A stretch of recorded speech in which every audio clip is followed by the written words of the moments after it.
Imagine being so afraid of childbirth that you hang the face of a demon above your bed. And it wasn't to bring something in, it was actually to keep something out.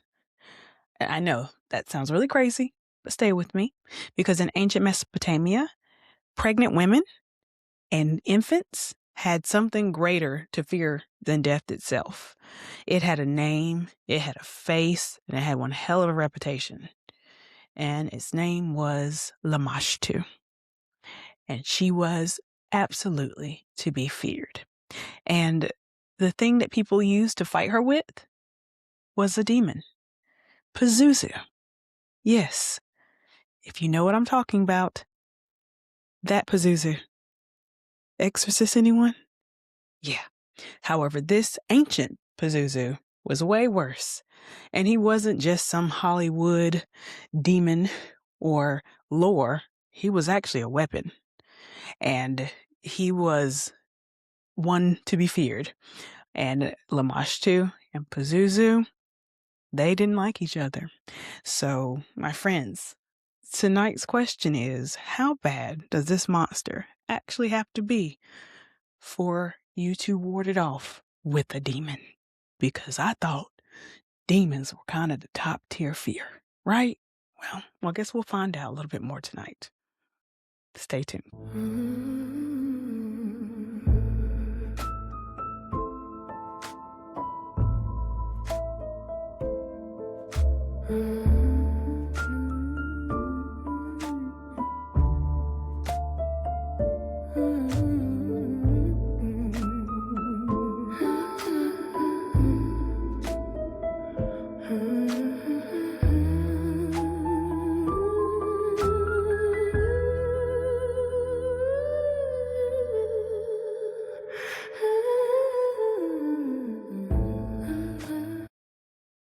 Hello, my friends, and welcome to Beyond the Black Veil. My name is Crystal. I am your mistress of the mystic and your paramour of the paranormal. And tonight, you're also looking at a girl who has lost an entire evening to studying an ancient amulet with a demon face on it from ancient Mesopotamia. So, I actually don't have any regrets from that, and I think I deserve a scholarship. I just don't want to go to school. I just want the money, though. So, who's gonna make that happen? This is me, you. Anyway, so let's talk about something that's actually not funny, and I'm not going to be doing a whole bunch of joking during this episode because it is about something that the ancient Mesopotamians just absolutely feared, and that was actually correct. That was the right fear to have, and it is something I'm also going to give a trigger warning for this episode. This episode deals with themes of infant death and childbirth trauma. So if that is something that is going to be something that you're sensitive to, this is probably not going to be the episode for you. And that is absolutely okay. I'm going to have plenty of these that are going to have other topics that are not quite as brutal as this. So I do want to just put that warning out there and give you an opportunity to take care of yourself by not listening to this episode. So if that is something that is going to affect you, like I said, I have more episodes. This is not going to be the one. For everyone else, we are going to be talking about a type of fear that a society didn't know what to do with because they didn't have the answers, that because we still deal with the same fear in modern days, we do have the answers. This society couldn't do anything with it but put a face and a name to it. A terrifying face and a terrifying name, and rightfully so, because that's a terrible thing to deal with and to experience and to witness and be a part of. And despite, all that you do to have a healthy, successful pregnancy, a healthy, successful birth, and a healthy newborn, sometimes it just doesn't happen. And those are fragile parts of life and events, and sometimes things go wrong. And what do you name that?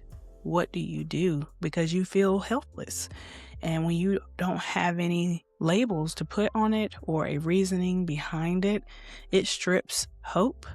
It causes despair.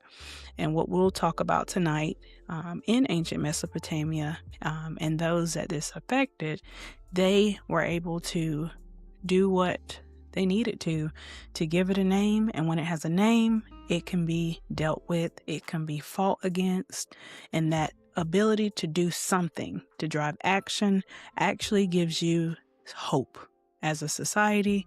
And we'll talk about that journey for the ancient Mesopotamians, and we'll talk about Lamashtu. Lamashtu is the real nightmare that is the face of these tragic events. Encyclopedia Britannica actually calls her the most terrible of the female demons. And what makes her lineage just very unsettling is that she's not just something that crawled out of a swamp. She's not just something that a witch somewhere in the woods conjured up, or some type of bedtime story that a parent tells their child as a cautionary tale. She was known to be the daughter of the sky god Anu. And so think of that notoriety and power like Zeus of the Greek world. So not something to be played with. And when you're looking at levels of power, divine power, and if you have that level of power, that's how hard you are also to defeat. You're not an easily defeatable entity. And when you are thinking about what she went after and what she was known for, that's the level of power that you would think it would come from, because it's just unthinkable of who she went after in society as her prey and victims. It wasn't the warriors, it wasn't the kings and the strong people in society. She went after the most vulnerable, pregnant women, women in labor, newborns, and babies. Of course, she's not going to just be some arbitrary demon. Of course, she's going to come from that level of divinity or evil. She was blamed for miscarriages. She was blamed for disturbed sleep, nightmares, infant death. She slew the children. She drank the blood of men. She was named in incantations about the 7 witches as one of the 7 witches. We're not going to go into the 7 witches in this episode. I will cover them later on. But just know that these were not 7 witches to be, playing with. They were all powerful, and she was named as one of the 7. And that is not, that's not poetic. This is not for legend and lore. This is an ancient nightmare of Lamashtu. She was a story with teeth, right? And speaking about teeth in the description of this monster or this demon, she was just visually wrong, if you will. And that's really the word that I can use to describe how she looked. If you refer to the Metropolitan Museum of Art, they actually describe her as a tall human body with a lion griffin head, with a roaring mouth, clawed lion paws, and bird of prey talons. She also has been seen at kneeling on a donkey for whatever reason, while holding serpents and suckling or nursing a pig and a dog. And when you take all of that and put it together, it sounds like somebody just put a bunch of stuff in a bag and shook it up and threw it out and just was like, here's your monster. And it sounds chaotic and it sounds random, but it actually was not. She was designed this way, first of all, in a way that could trump any movie design that we have seen, or monster design in movies or productions from Hollywood. Who could even imagine that, right? And back then, that I had to look this up because I was like, what? What do you mean? That's What? And like I said, it wasn't random. It wasn't chaotic. They designed her that way. She was described this way because she represented corruption, the corruption of a motherly figure. She was meant to be perverse. She was meant to be a mother figurine, but turned inside out, flipped upside down, and turned hungry. And with birth and infancy and motherhood, she was a shadow over it that cast over that is supposed to be a happy, joyous experience. She was the shadow over it. And what a terrifying shadow that would be, right? If you saw a lion head woman with teeth and paws holding serpents, suckling a pig and a dog, kneeling on a donkey, because why aren't you sitting on it? If you're going to ride it, I don't know what the donkey's for, but anyway, that she is this terrifying figure over this was supposed to be happy experience. And, she was known all over and for decades, for centuries. And she lasted so long because the answers didn't come. They still aren't all there. When we look at what it is when you lose a baby, when you have a miscarriage, sometimes we don't have a full explanation of that even today with technology and medical knowledge and the advances in medicine that we've had and the progress that we have made so far. We still don't have all the answers. And so just imagine that times 100 back then. So she lasted because someone, like I said at the beginning, someone had to put a face on this because it's absolutely terrifying for it to just exist for no reason. That is hard to wrap your head around. And so, the culture back then gave this terror a face, and it was a lion-headed, clawed, lion-pawed, tall woman kneeling on a donkey, suckling a dog and a pig, holding serpents. That was the face. And she targeted, like I said, the most vulnerable people in the room. And when you see it that way, she stops being mythology. She actually becomes dread with the name. And there's something almost merciful, like I said, in giving that horror a face. Because now, like I said earlier, you can fight it if it has a face. You can't fight nothing, right? So now you can fight something. And let's talk about what they use to fight Lamashtu. This was where we would bring in Pazuzu, the demon Pazuzu from what we know to be The Exorcist. But remember, even in Hollywood, when you hear these demonic names, they aren't usually just pulled out of the air. They are actually referenced in ancient texts because the names existed, because in those stories, these demons existed and they have these names. And Pazuzu was one of those demons. And so this demon, Pazuzu, or the Pazuzu, back in ancient Mesopotamia, he was seen as still terrible and still to be feared, but he was used in a way to ward off or scare off Lamashtu. Pazuzu was not gentle, so he wasn't a hero at all. He was still a villain. He was just a useful one. And the Metropolitan Museum of Art actually describes him as a ferocious creature, and he had bulging eyes, a snarling mouth, clawed feet, a scorpion's tail. He had wings and a body that was assembled from human and animal parts into something that actually just should not exist.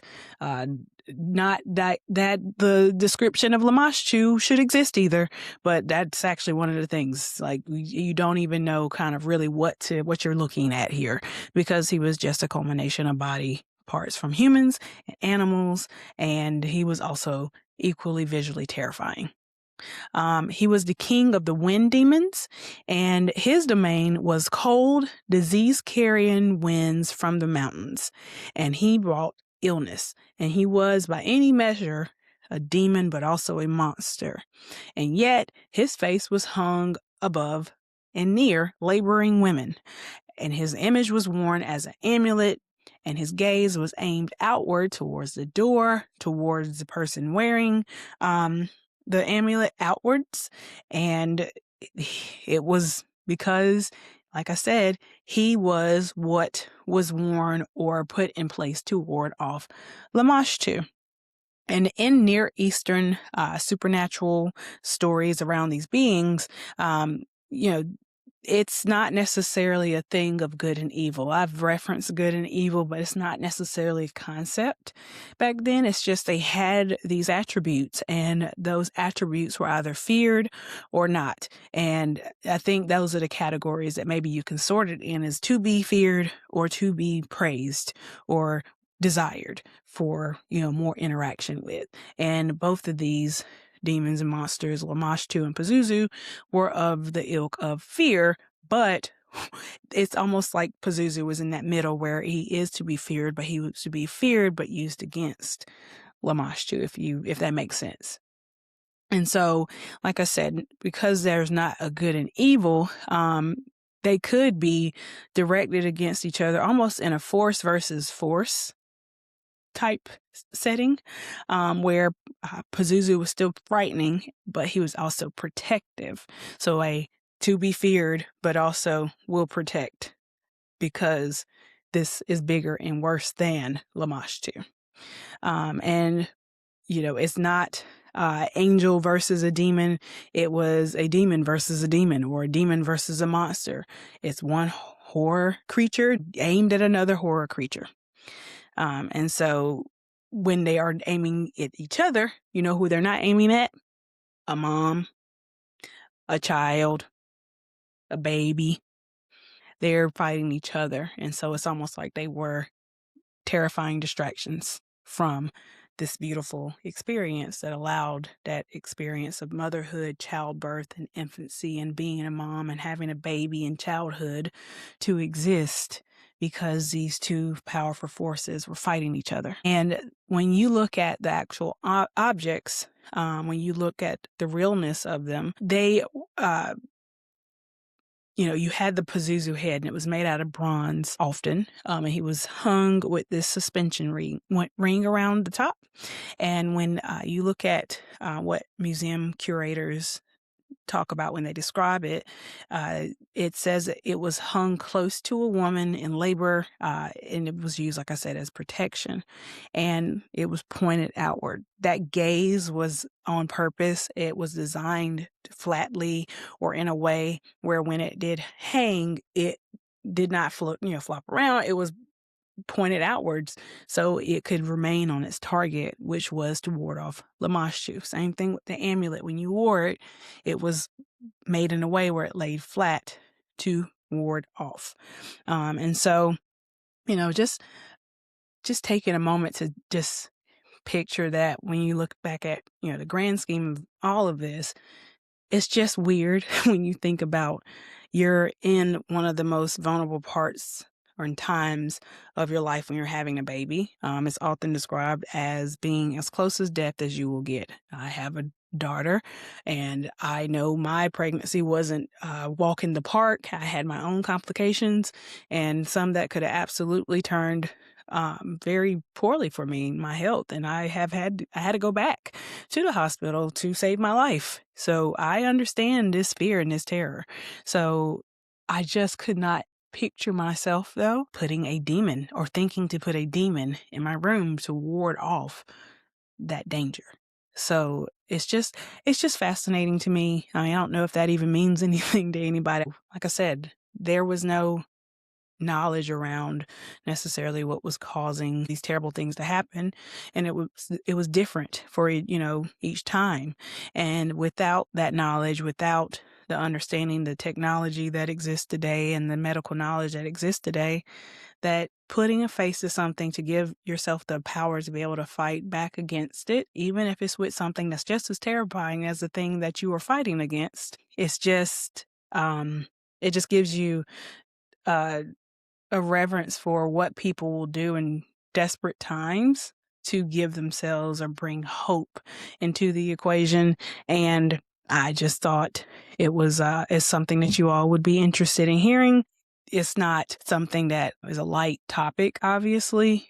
But when you think about the power that these people gave back to themselves during this time, it was a great story to tell. It is one of those ancient stories, and it's sad that we still deal with this to this day. These types of events and terrible trauma around birth, and depending on the ways that you look at it, and even demographics, certain parts of society deal with it a little bit more and aren't listened to as much during those times, and it makes it still even more dangerous. But we have at least some name to it. It doesn't make it better, and they didn't.